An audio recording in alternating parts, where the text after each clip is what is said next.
ይቅርታ የሚሉሽን ሰዎች ከልባቸው አምኖሽ የሚቀርቡሽን ሰዎች መጉዳት ነው አላማሽ።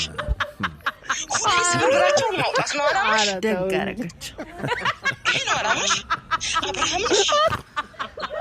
አብርሃም በቃ ላደረገኝ ነገር ዋጋ ይክፈላል። ዋጋ ልታስከፍያት። ኧረ እሸሸው ትንቧለል መጡ ከመሸ። ኧረ እሸሸው ትንቧለል ተናደው መጡ ከመሸው። አቤት አቤት! ኧረ ቀስ ትንቧለል! ኧረ እማማ ትንቧለልዬ ቀስ! እናንተ ለካ ስንናደድ አፋችን ምራቅ ይሞላል ማለት ነው። ልትናገር ራሱ እኮ ከልክሏታል። ምራቋ ዋጣ አድርጊው። ምንድን ነው በዚህ ልክ መንጨርጨር ማለት ነው? ከልባቸው ይቅርታ የጠየቁሽን ሰዎች ማስቀየም፣ እሱንስ ይሁን ግድ የለም። እሷን ለምን ትበቀያታለሽ? እሷ ማናት በመጀመሪያ ማለት ነው? ማንሽም ማማትን ቧሌ ርጌ ሄርሜላ ከአብርሃም ምን ትሻላለች? እንደውም እኮ ሩታ አልተበቀለቻትም። ምን አደረገቻት? ልታመሰግናት ነው የሚገባው ማለት ነው። አንቺንም ብትሆኚ እንደዚህ ልትቃወሚያት ሳይሆን ልታመሰግኛት ነበር የሚገባት ማለት ነው። አሊያማ ወንድምሽ እኮ በሴት ላይ ጢባ ጥቤ እየተጫወተ ነበረ የሚሄደው ማለት ነው። በዚህ አጋጣሚ ሄርሜላ እንደማያፈቅራትና እንደማይወዳት እንድታቅ እንድትነቃ አድርጋታለች። ምን ትንጨረጨር ያለሽ? በመጀመሪያ ምራቅሽን ዋጥ አድርጊ። እኔ በዚህ ልክ ሩታ እንድትሰደብ እኮ ሩታ እንድትረገጥ የምታረጉት ነገር ነው ግርም የሚለኝ ማለት ነው። ውዶችዬ እንግዲህ ብለን ነበረ፣ በየተራ ይመጡብናል ብለን ነበረ። እንግዲህ ይኸው እማማትን ቧለል መጥተዋል። ቀንም ማናቸው የሚባሉ ሰውየው መጥተው ነበረ። ሁለተኛ ዙር ደግሞ ትንቧለል መጥተዋል ማለት ነው። እኛስ ምን አለብን? እንፈተፍጥበታለን። አዎ ላይክ እያደረጋቸው እስከ መጨረሻው ከኔ ጋር ሆኑ። አሰላሙ አሌይኩም ወራህመቱላሂ ወበረካቱ። ውድና የተከበራችሁ ቻናሌ ቤተሰቦች ሰላም ብያለሁ። እንደምን አላችሁ? እኛ አለን አልሐምዱሊላህ። አዎ ላይክ፣ ሼር፣ ሰብስክራይብ እያደረጋችሁ እስከ መጨረሻው ከኔ ጋር ሆኑ። እንግዲህ እማማትን ቧለልዬ ማለት ነው በጉጉት ማለት ነው። ዚስ ማይ ጉጉት በተሞላበት መልኩ እየጠበቅኑት ነበረ። እማማትን ቧለልዬ እውነቴን ነው በእውነቱ ማለት ነው። እንደ ወገቤ ጎንበስ አድርጌ ነው እንደ እንኳን ደህና መጡ እያልኩ የተቀበልኩት ማለት ነው። እኛ መቻጣ ነው እኛ እንደዚህ ተንገብግበው እንደሚመጡ እማማትን ቧለልዬ እኛ መቻጣ ነው። እንዶ እኮ ነገሩ ታዬ እንደው ፍርክ ጥናት ይስጣት እንጂ እኮ ዩቲዩበሮቹ በሙሉ መሳሪያቸው አንግተው ነው የሚመጡባት ብለን ነበረ። ያው መጣች፣ ጠፍታ ነበር። በዚህ 2 ቀን ደግሞ መጣች ማለት ነው። እንዶ ምራቋ ራሱ መቆጣጠር አቅቷት ማለት ነው። እናቴ እንዶ ምንም ነገር መቆጣጠር ቢያቅቱት እንኳን እማማትን ቧለልዬ ምራቆትን አይቆጣጠሩም እንደ እርሶ ሴትዮ። እንዶ ምንድን ነው በዚህ ልክ ማለት ነው? እንዶ ሩታ ምን አደረገችሁት በዚህ ልክ ማለት ነው? ይቅርታ የጠየቁሽን ሰው እንዲህ የምታስቀየሚው እሷ ምን አደረገችሽ? እንደዚህ እንትን ምትያት አብርሃም ያደረገብኝም ብልሽ እሱ ሲሆን እሷ ለምን ትበቃ? እንደውም እኮ ማንሽ እማማትን ቧለል እንደው እኮ ሩታ ማለት ነው። ሩታ እኮ ሄርሜላን አልተበቀለቻትም፣ የእውነት ማለት ነው። ሄርሜላ በእሷ ላይ ባደረገችው ልክ አልተበቀለቻትም፣ ምንም አላደረገቻትም። እንደውም እኮ ትልቅ ውለታ ነው የዋለችላት ማለት ነው። አንቺ እንኩሮ ማለት ነው። እንደው ስላላስተዋልሽው እንደው ስላላሰብሽው ነው እንጂ ትልቅ ነገር ነው ያደረገችላት። እንድትነቃ እንድትባንን አድርጋታለች ማለት ነው። አብርሃም ለእሷ ምንም አይነት ቦታ እንደሌለው እሷን እንደማያፈቅራትና እንደማይፈልጋት እንድትባንን እንድትነቃ አድርጋታለች። በተኛችበት እንድትነቃ ማለት ነው።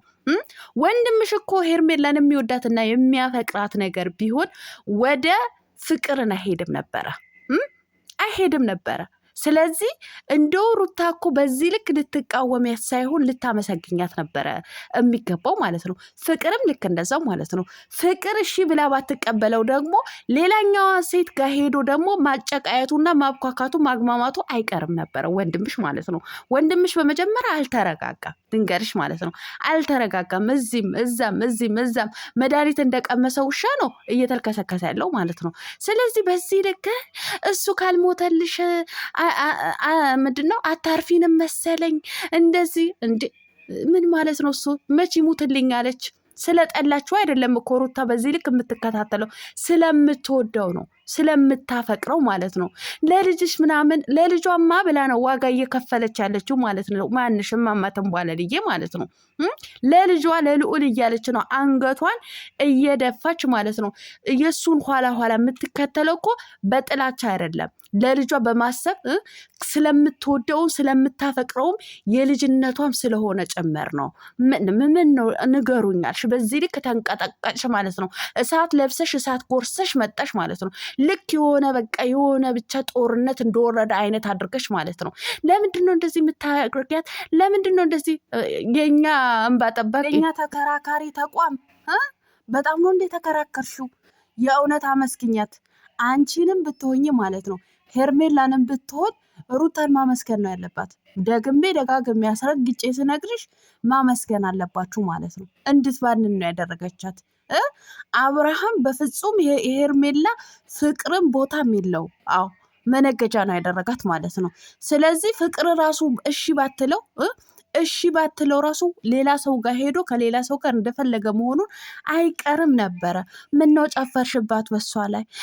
አንቺ በቀልሽን ለመበቀል ትመለሚያለሽ። አንዴ ፍሬም ትመለሚያለሽ፣ አንዴ ዳኒ ትመለሚያለሽ፣ አንዴ ሜሪ ችሎታ ስላላት ነው። በዚህ አጋጣሚ ማለት ነው ችሎታ ስላላት ጀግና ስለሆነች ማለት ነው። ይኸው ጢባ ጢቤ ተጫወተችባችሁ በቃ ጀግና ስለሆነች ማለት የጀግንነቷ ጥግ ደግሞ እያሳየቻችሁ ነው። ደግሞ በቀል አትበሉ። በቀልን አልተበቀለችም ሩታ ማለት ነው። በፍጹም በበቀል ስሟን አታጥፉ። በቀል አይደለም የተበቀለችው በቀል አይደለም የተበቀለችው። በቃ እንዲነቃ ወደ ራሱ እንዲሆን ነው፣ በቃ እንዲመለስ ነው ያደረገችው ማለት ነው። ስለዚህ ሄርሜላም አልተበቀለቻትም፣ አብርሃምም አልተበቀለችውም። በቃ ማንም የተበቀለችው ነገር የለም። እናንተ በቃ የሆነ ነገር እንዳደረገች አይነት አድርጋችሁ ብቻ በሚዲያ እንድትሰደብ እንድትረገጥ በጣም ነው እንደ በሷ መሸቀል የምትፈልጉት እናንተ ማለት ነው። በዚህ ልክ ግን አይደብራችሁ? አብርሃም ካልሞተ በቃ አታርፊንም ማለት ነው ወይ? አብርሃም እንዲሞትልሽ ነው? በፍጹም እንዲሞትላት አትፈልግም አብርሃም ማለት ነው። በፍጹም ማለት ነው። የልጁ አባት እኮ ነው። እሷ ባትፈልገው ራሱ እኮ የሚፈልገው ልጅ አለው እኮ። ስለዚህ ልጇን ይፈልገዋል። የልጇ አባት ነው። ለሱ መጥፎ አትመኝለትም። መጥፎ ብትመኝለት ኖሮ እኮ መጨረሻ ላይ እንደዛ ስቅስቅ ብላ አታለቅስም ነበረ። ልጇን ከሱ ጋር አብራ ማሳደግ ስለምትፈልገው ነው እንደዛ የሆነችው ማለት ነው። ሄርሜላ ደግሞ የእውነቴን ነው የምላችሁ አልተበቀለቻትም። ሄርሜላ ምንም ያደረገቻት ነገር የለም ሩታ ማለት ነው። እንደ ሄርሜላ አሰራር ቢሆን እንደ ሄርሜላ አመጣጥ ቢሆን በጣም ነበር የምትበቀላት ሩታ ማለት ነው። ክፉ ልብ ቢኖራት ማለት ነው። እናንተ እንደምትሉትና እናንተ እንደምትናገሩት አይነት ሩታ መጥፎ ልብ የላትም ለሰው ማለት ነው። እናንተ ናችሁ እንደውም አስተሳሰባችሁ በሙሉ የወረደና የደከመ ማለት ነው። እውነት ተናጋሪ ተከራካሪ ነኝ እያላችሁ በሰውን ስም የምትነግዱ ማለት ነው። ሩታ መጥፎ ልብ የላትም። በዚህ አጋጣሚ ሩታ የአፍቃሪ ልብ ነው ያላት፣ ንጹህ ልብ ነው ያላት፣ ጀግና ናት፣ አንበሳ ናት። ላለመችው ነገር ግን ማድረስን የምትችል ማለት ነው። ለበቀል እንደዚህ እንዴ መበቀልን ብትፈልግ እኮ አብርሃም በእንደዚህ አይነት መልኩ አልነበረ የምትበቀለው ማለት ነው። በመጥፎ ነገር ነበር የምትበቀለው ማለት ነው። ስለዚህ ሰው ያለውን ወንድምሽን ከፍቅር ጋር ተነጋግራ ሰብሰብ እንድታረገው በቃ እንዲነቃ አደረገችው ማለት ነው። ሄርሜላን ጋር እንዴት ጎዳሻት ላልሽው ነግሬሻለሁ። ሄርሜላ እንደውም እንድትነቃ ነው ያደረገቻት ማለት ነው። አብርሃም እንደማይፈልጋት እንደማያፈቅራት ለእሷ ቦታ እንደሌለው ነው ያሳየቻት ማለት ነው። ስለዚህ ማነሸት እየተንቧለል እየቀዝቀዝ ምራቅሽን ዋጥ አድርጊው። እውነቴን ነው። ምንድን ነው ምራቅ እንደዚህ አፍሽን ሞልቶ እየተናነቀሽ እንደዚህ ብሎ ማለት ጥሩ አይደለም እንዴ? አይደብርም እንዴ? ያስጠላል። እኛ ምን እንደምትሰሩ እያወቅን በዚህ ልክ ደግሞ በአንድ ሴት ልጅ ላይ እንደዚህ ጥላቻን እያዘመቱ እንደዚህ ስራ መስራት ይደብራል፣ በጣም ይደብራል። የእውነት ማለት ነው። ብለሽ ደግሞ ሞት ጋር መጣሽ። እሱ ካልሞተልሽ እሱ ካልጠፋልሽ አንቺ አታርፊንም ማለት ነው። በጣም ነው እንዴ እሱን ሞት የምትመኘው? ምን አስበሽ ነው እናቴ? ምን አክል እንድትጠላ ብትፈልጉ ነው ግን በዚህ ልክ ማለት ነው። እንደ ሩታ ፍርክ ጥናት ይስጥሽ፣ እንደ ሩታ ፍርክ ጥናት ይስጥሽ። የእውነት እኔ እንደ ሩታ ጠንካራ ሴት እንደ ሩታ ጎበዝ ሴት የለም። የእውነቴን ነው የምላችሁ። ሺህ ጊዜ ለስራም ቢሆን በዚህ ልክ በአንድ ሴት ላይ መጥፎ ነገርን እየተዘራ ረረረረ የእናንተ ውስጥ የከፋ ነው። እናንተ እሷን ካላስረገጣችሁ፣ እሷን ካላሰደባችሁ፣ እሷን የሆነ ነገር ካልሰራችሁ በጣም ነው እንደ ዩቱብ ቻናላችሁ የማይንቀሳቀሰው። እናት የእናንተ ለካ የዩቱብ ቻናል ፓራስታሞል እሷ ናት ማለት ነው። እንደ ነገሩ ምን ጥርጥራለሁ የእያንዳንዳችሁ የዩቱብ ቻናል መንቀሳቀሻ እኮ ሩታ ናት እኮ። እውነቴን ነው ብላችሁ ግን የማዝነው በእናንተ ሳይሆን እኔ በአብርሃም ነው። የልጁን እናት በዚህ ልክ ሚስቱን ግን ማስረገጥ በዚህ ልክ እንደዚህ ረረረረ እናንተስ የእናንተ አእምሮ ምን አይነት እንደሆነ አላውቅም። የእውነቴን ነው የምላችሁ። ለማንኛውም ውዶችዬ መልካም ምሽት። በሌላ ወሬ ደግሞ እስከምመጣላችሁ ወዳችኋለሁ።